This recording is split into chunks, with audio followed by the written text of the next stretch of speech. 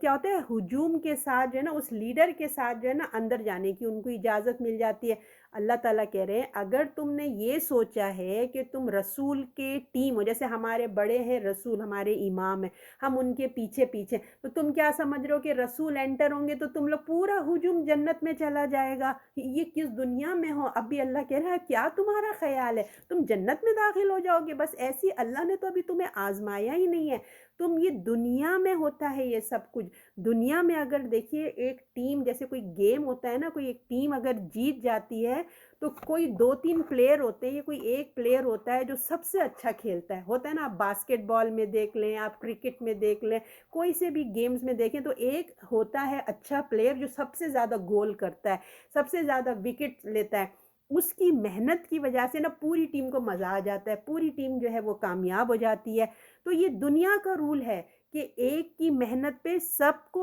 Gold medal مل جاتا ہے، سب کو ٹرافی مل جاتی ہے نا، ایک کی محنت پہ ساری ٹیم کو مل جاتا ہے، چاہے کوئی جو باقی پلیئر ہوتے ہیں وہ پہلی وکٹ پہ آؤٹ ہو جاتے ہیں یا اچھا ہی نہیں کھیلتے، ایک گول بھی نہیں کرتے، مگر کیونکہ ایک کی محنت کی وجہ سے پوری ٹیم کو ایوارڈ ملا ہے۔ یہ کیا ہوتا ہے، یہ صرف دنیا کی بات ہے، ٹھیک ہے نا، مگر دنیا کا نظام الگ ہے، آخرت کا نظام الگ ہے۔ اللہ تعالیٰ ایک ایک کو دیکھے گا، بھلے ہم رسول اللہ کا ساتھ ہے، ہمارے ساتھ ہم رسول کی امت ہیں، ٹھیک ہے نا،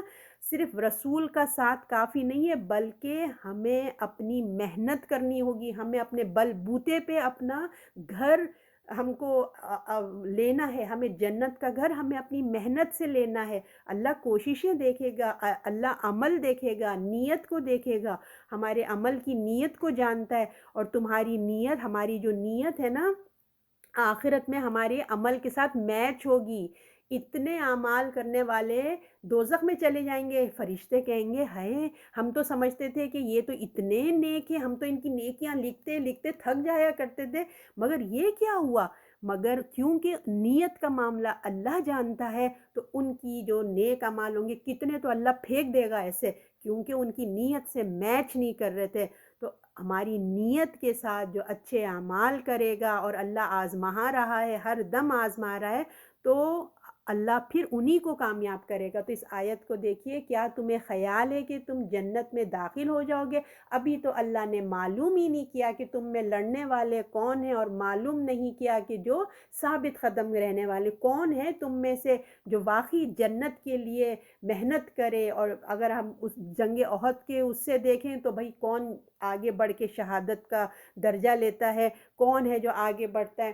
تو اگر ہم اس کو اپنے لیے بھی دیکھیں ہم بھی علم حاصل کر رہے ہیں، ہم بھی جہاد کر رہے ہیں، ہر ایک وقت کا جہاد ڈیفرنٹ ہے۔ اب وہ جہاد نہیں ہو رہا ہے کہ ہم میدان میں چلے جائیں، ہر وقت کا جہاد الگ ہے۔ آج کا بھی جہاد ہے کہ ہم علم حاصل کر رہے ہیں، اس وقت ہم بھی مجاہد ہیں۔ ہماری نیت کیسی ہمیں دیکھنا چاہیے، ہم قرآن پڑھ رہے ہیں کہ اللہ کی رضا کے لیے کر رہے ہیں، کیا مخلوق کو فائدہ دینے کے لیے کر رہے ہیں، یا ہم صرف اپنی ذات کے لیے ہی کر رہے ہیں؟ تو یہ ہماری نیتیں بھی چیک ہو رہی ہیں، ہمارے اعمال بھی دیکھے جا رہے ہیں، اور علم کے ساتھ ساتھ دیکھیے اپنے عمل کی طرف بھی توجہ دینا، کیونکہ آخرت میں تو یہی چیز تولی جائے گی نا، کہ بھائی کیا تم جو تمہاری کام کیے تھے تو کچھ کر کے بھی آئے ہو کہ نہیں۔ تو اس لیے اللہ تعالیٰ فرما رہے ہیں کیا تمہیں خیال آتا ہے کہ تم جنت میں داخل ہو جاؤ گے؟ ابھی تو اللہ نے معلوم ہی نہیں کیا ہے کہ جو لڑنے والے ہیں، اور معلوم نہیں کیا جو ثابت قدم رہنے والے ہیں۔ اب آپ ایک اور بات پہ غور کیجئے کہ دیکھیں اللہ کو نا لوگوں کو امتحان میں نہیں ڈالتا۔ اللہ تعالیٰ جو ہے نا، اللہ کو تو سب پتہ ہے نا، اللہ کو سب کے دلوں کی حالت پتہ ہے، تو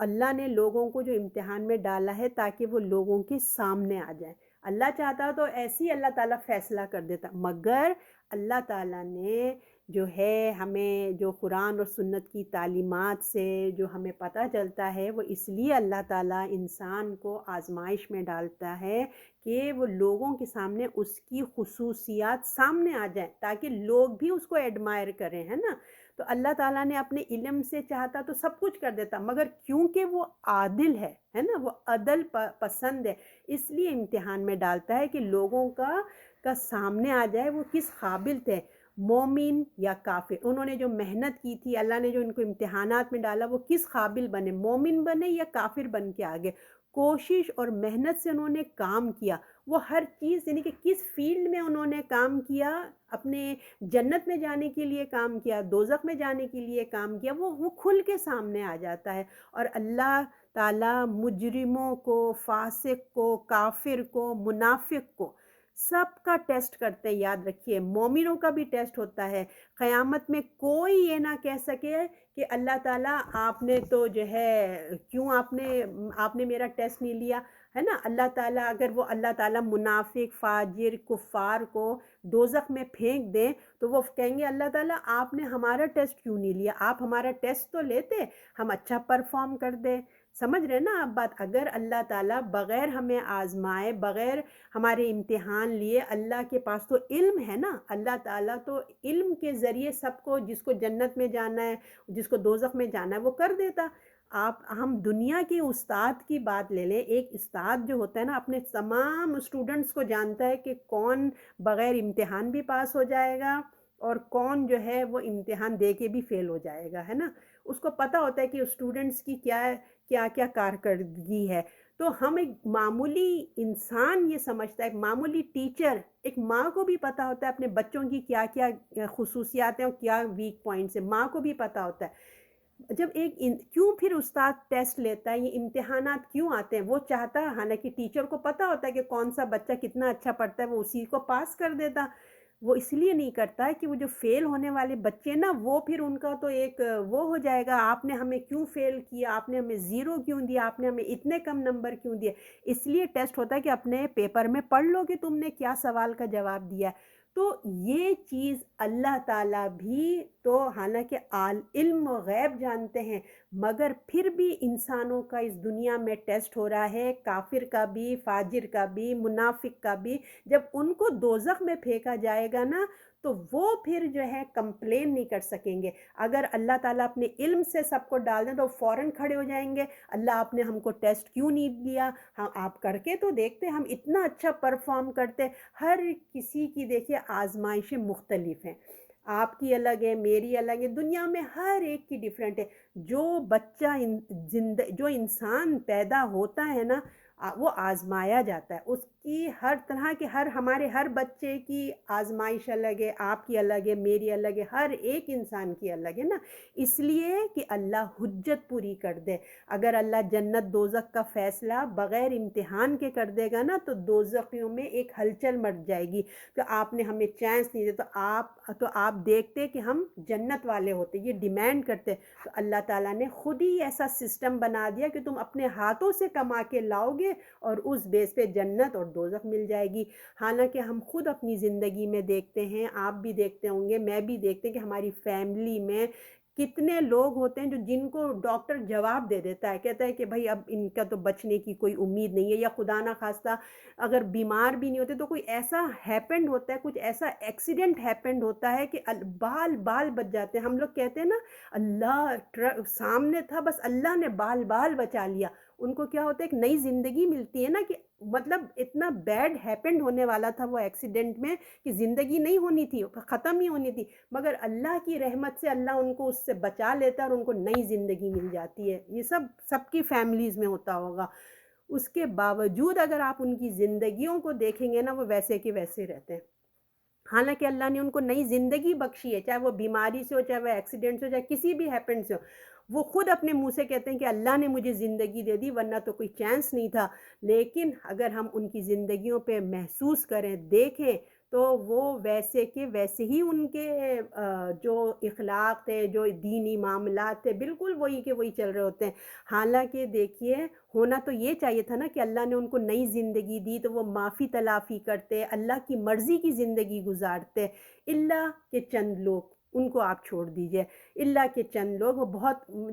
آٹے میں نمک کی طرح ایسے لوگ ہوتے ہیں جو واقعی توبہ استغفار کر کے اپنی نئی زندگی ایک اچھے عزم کے ساتھ اللہ کی فرما برداری کے ساتھ گزارتے ہیں۔ تو اللہ تعالیٰ یہاں فرما رہے ہیں کہ دیکھو کہ تم جنت میں صرف تمنا خواہشات سے نہیں ملے گی کہ تم خواہشیں کرو ہم تو رسول کی امت میں سے، رسول ہمارے سامنے ہیں، رسول ہمارے درمیان ہے، ہمیں تو جیت ہی جیت ہے، فرشتے اتر گئے، ہم تو جنت ڈائریکٹ ہے۔ ایسا کچھ نہیں ہونے والا ہے۔ اللہ نے کہہ دیا ہے کہ جنت تمنا خواہشات سے نہیں ملے گی، بلکہ تمہیں مسلسل جد و جہد کرنا ہے، تمہیں محنت کرنی ہے، تمہیں مشقت کرنی ہے، تمہاری نیتیں اچھی ہونی چاہیے، صرف اللہ کے لیے ہونا چاہیے، تمہارا ایمان پرفیکٹ ہونا چاہیے، عمل صالح اللہ اور رسول کے مطابق ہونا چاہیے، لوگوں کی بد اخلاقیوں کے اوپر تمہیں صبر کرنا چاہیے، نیکی کا حکم دینا چاہیے، برائیوں سے روکنا چاہیے، لوگوں کی کمزوریوں جو بھی ان کی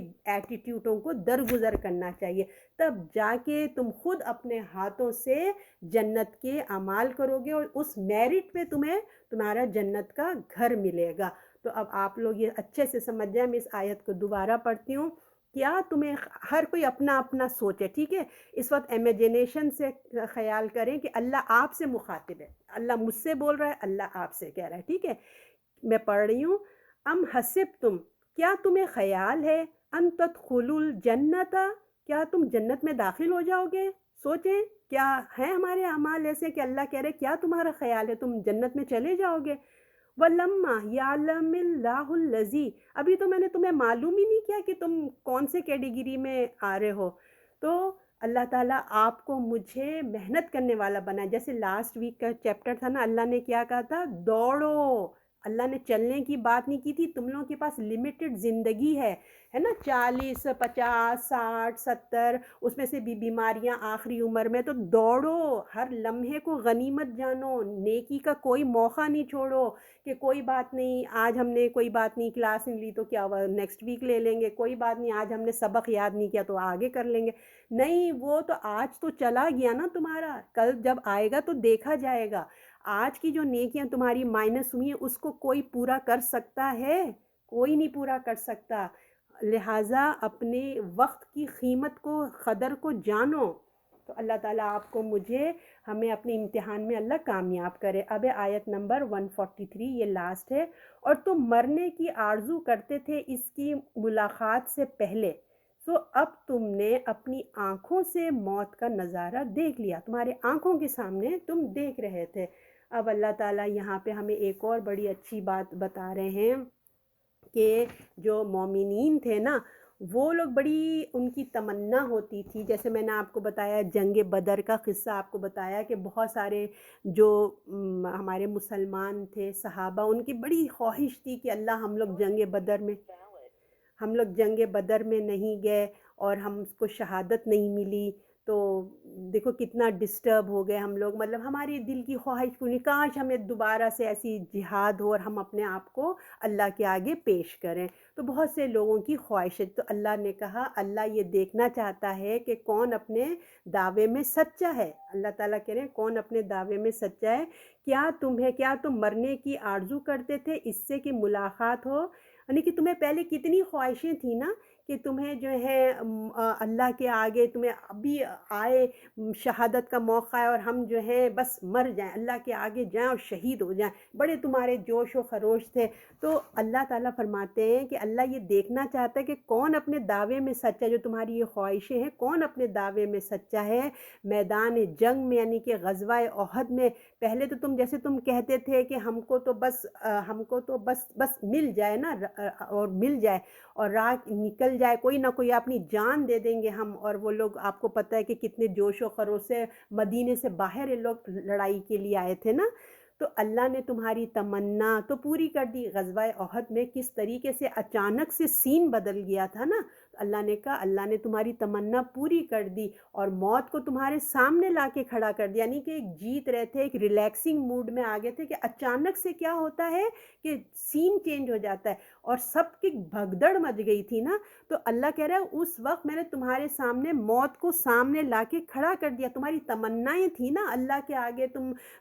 اپنی شہادت دینا چاہتے ہو، اللہ کے آگے اپنی جان دینا چاہتے ہو، تو اللہ نے بھی تمہارے لیے ایک موقع فراہم کر دیا اور تمہارے سامنے موت کو کھڑا کر دیا۔ اللہ دیکھنا چاہتا تھا کہ کون دل سے بات کر رہا ہے اور کون صرف اپنی زبانوں سے بات کر رہا ہے۔ اللہ یہ دیکھنا چاہتا تھا کہ تم اپنے دعوے میں سچے ہو یا صرف تمہاری زبانی باتیں ہوتی ہیں، اور تم نے موت کو اپنے سامنے دیکھ لیا، یعنی کہ جنگ احد میں جو حالت ہو گئی تھی تو تم نے اپنے سامنے سے موت کو دیکھ لیا۔ اللہ کے ہر کام میں حکمت ہوتی ہے کہ اللہ مومنوں کو الگ کر دے اور کافروں کو الگ کر دے، منافقوں کو الگ کر دے، یعنی کہ منافق اس وقت کون تھے جو صرف زبانی باتیں کر رہے تھے، جب وقت آیا تو بھاگ کھڑے ہوئے۔ تو جنگ احد میں چند صحابہ کے علاوہ جب یہ بھگدڑ مچ گئی تھی نا اچانک سے، تو جنگ احد میں چند صحابہ کے علاوہ سب ادھر ادھر بکھر گئے تھے، کوئی ادھر بھاگ رہا ہے کوئی ادھر جا رہا ہے، مطلب ایک افراتفری مچ گئی تھی۔ تو اس جنگ میں جو ہے نا موت کی خواہش، یعنی کہ اس جگہ جو موت کی خواہش رکھنے والا تھا، موت سے پہلے اپنے دعوے کرتے تھے، تو دعویٰ کرنا دیکھیے آسان ہوتا ہے نا، دعویٰ کرنا کہ ہم اللہ کے لیے یوں کر دیں گے، ہم ایسا کر دیں گے، ایسا کر دیں گے، یہ سب باتیں کرنا بڑے آسان ہے، مگر جب موت کو سامنے سے آتے دیکھتے ہیں نا، تو اس دعوے کو پورا کرنا اس وقت بڑا ہارڈ ہوتا ہے، کیونکہ موت بہت بڑی آزمائش ہوتی ہے، آزمائش کی چیز ہے۔ جب وقت آتا ہے نا تو اس پر ثابت قدم ہونا، جمے رہنا، اپنی بات پر، اپنے امتحان میں پورا اترنا، یہ بہت ہی اخلاص اور ایمان کے ساتھ بہت بڑی بات ہوتی ہے۔ تو اللہ تعالیٰ کہہ رہے ہیں جو تم لوگ اتنی باتیں کرتے تھے نا، اب ہم دیکھیں کہ تم لوگ کتنے اپنے بات میں سچے ہو۔ اللہ دیکھنا چاہتا تھا۔ تو دیکھیے جب کبھی کسی دین کے راستے کو ہم یہ اپنی بات کرتے ہیں، یہ تو ایک ہم آیتوں کا تذکرہ کر رہے تھے کہ اللہ تعالیٰ کیسے آزماتے ہیں، لیکن یہ آپ اور میں کی بات بتا رہی ہوں کہ ہم لوگ کا بھی بڑا دل چاہتا ہے نا، جب ہم بھی کسی دیندار کو دیکھتے ہیں، کتنا اللہ ہم بھی دل میں سوچتے ہیں اللہ یہ کتنا دین کا کام کرتا ہے، ہم بھی ایسی بن جائیں، کتنے اتنے نیک کام بھاگ بھاگ کے کرتے رہتے ہیں لوگ، ہمارے دل میں بھی خواہش ہوتی ہے کہ ہم بھی کر لیں۔ مگر دیکھیے صرف خواہش کا پیدا ہونا کافی نہیں ہوتا، اس شوق کو پورا کرنے کے لیے نا، یعنی کہ اب ہم فرحت ہاشمی کو اس وقت رول ماڈل بنا لیتے ہیں، ان کی کوششیں، ان کا مقام، یعنی کہ ہر ایک کو دیکھ کے دل چاہتا ہے کہ اللہ ہماری طرح تو ہے نا، وہ بھی خاتون ہیں ہماری طرح، ان کے بھی بچے ہیں ماشاءاللہ، وہ بھی اس ایج سے گزری ہیں، ان کی بھی شادی ہوئی، بچے چھوٹے تھے، انہوں نے پڑھائی کی، اور اس میں سے انہوں نے کس طریقے سے پوری امت کے لیے کتنا کام کر رہی ہیں آپ سب دیکھ رہے ہیں۔ تو ہم بھی وہی ہیں، ہمارے ساتھ بھی وہی گھر بار ہے، ہمارے ساتھ بھی وہی سیم اسکیجول ہے جو ان کے ساتھ تھا، تو ہمارے دل میں خواہش ہوتی ہے کہ اللہ ہم بھی ایسے بن جائیں۔ تو اب اللہ تعالیٰ فرماتے ہیں کہ صرف شوق سے کچھ نہیں ہوتا کہ خالی بیٹھے بیٹھے گھر میں خواہشیں تمنائیں کرتے، پر اس کے لیے محنت کرنی پڑتی ہے، قربانی دینی ہوتی ہے۔ شوق میں ہم شروع میں اگر چلے ہم بڑے شوق سے ایڈمیشن لیتے ہیں، بڑے شوق سے ہم نے قرآن کی کلاسیں جوائن کرتے ہیں، بڑا شوق سے ہم شروع کرتے ہیں، لیکن جب محنت کرنی پڑتی ہے، قربانی دینی پڑتی ہے، تو کیا ہے لوگ پیچھے ہٹنا شروع ہو جاتے ہیں، اوہ اتنا ہوم ورک دیتے ہیں، اتنے سارے ورڈ میننگ یاد کرنا ہے، ٹیسٹ بھی ہوتا ہے، اور پھر قرآن کو یاد بھی کرنا ہوتا ہے۔ تو جب یہ امتحانات آتے ہیں نا کہ بھئی محنت کرو، ایک چیز تم نے کلاس اٹینڈ کی ہے تو اس کے ورڈ میننگ بھی ہیں، اس کا ٹیسٹ بھی ہوگا، اس کو حفظ بھی کرنا ہوگا، ساری ایک قرآن کی سے ریلیٹڈ سارے کام ہوئیں گے نا، تو جب یہ محنت پڑتی ہے تو لوگ کیا ہوتے ہیں بیک اپ ہونا شروع ہو جاتے ہیں نا۔ تو اللہ تعالیٰ کہہ رہا ہے یہ تمناؤں سے نہیں ملتی یہ چیزیں، یہ تمنا شوق تم کو آگے بڑھنا ہوگا، محنت کرنی پڑے گی، اور پھر جو ہے اس کی قیمت ہوتی ہے، ایک اعلیٰ مقام حاصل کرنے کی قیمت ادا کرنی پڑتی ہے، ایسی گھر بیٹھے قیمت ادا نہیں ہوتی تمہارے ٹھنڈے سے، جس طرح نا کیا تم گمان کرتے ہو کہ جنت میں چلے جاؤ گے، بس قرآن کلاس ہوئی ہم نے قرآن کھولا اسی وقت دیکھا پھر بند کر کے رکھ دیا، اگلی کلاس ہوگی تو دیکھ لیں گے، یعنی کہ کوئی پڑھنا نہیں ہے، کوئی اس کو ریویو نہیں کرنا، اس کو پہ توجہ نہیں دینا، کیسے ہمارے اندر عملوں میں چینجز آئیں گے، ہے نا۔ تو اللہ تعالیٰ کہہ رہے اعلیٰ مقام کے لیے تمہیں اعلیٰ محنت بھی کرنی ہوگی. کوئی تمنا سے بغیر محنت پوری نہیں ہوتی ہے نا. ہمیں تمنا بھی کرتے ہیں تو خواہش بھی کرتے ہو تو کوشش بھی کرو, ٹھیک ہے نا. اور پھر جو ہے شہادت کی اگر خواہش کرو تو سب کو ہوتی ہے, جیسے شہادت یہاں پہ بات ہو رہی تھی شہادت کی, تو بہت ہوتی ہے مگر اس کے لیے بہت بہادر بھی ہونا پڑتا ہے. شہید کا اعزاز سن کر دل میں بہت دل تو چاہتا ہے کہ ہمیں بھی شہادت ملے, مگر جب موت حقیقت میں سامنے آتی ہے نا تو اس وقت کا امتحان ہوتا ہے کہ اللہ ایمان کی حالت میں اللہ کے لیے جو ہے ہم اپنی شہادت دے دیں. تو اللہ تعالیٰ آپ کو مجھے پروردگار ان احکامات پہ چلنے والا بنائے, اور صرف ہمیں تمنا خواہشات پہ نہ رہیں بلکہ ہم خود کرنے والے بنیں, دوڑیں نیکیوں میں, اور اللہ تعالیٰ کے جو امتحانات ہیں نا اس پہ ہم پورے اتریں. پروردگار ہمیں اپنے دین پہ چلنے والا بنائے. اللہ تعالیٰ ہمیں جو ہے اپنے اعمال اچھے کرنے والا بنائے. اللہ سے دعا ہے پروردگار عالم ہمیں دین و دنیا میں جو ہے نا ہمیں قرآن و سنت کی تعلیمات پہ ہم خود بھی عمل کریں اور پھر اس کو کیا ہے دوسروں تک پہنچانے والے بھی بنیں. صدق اللہ العظیم.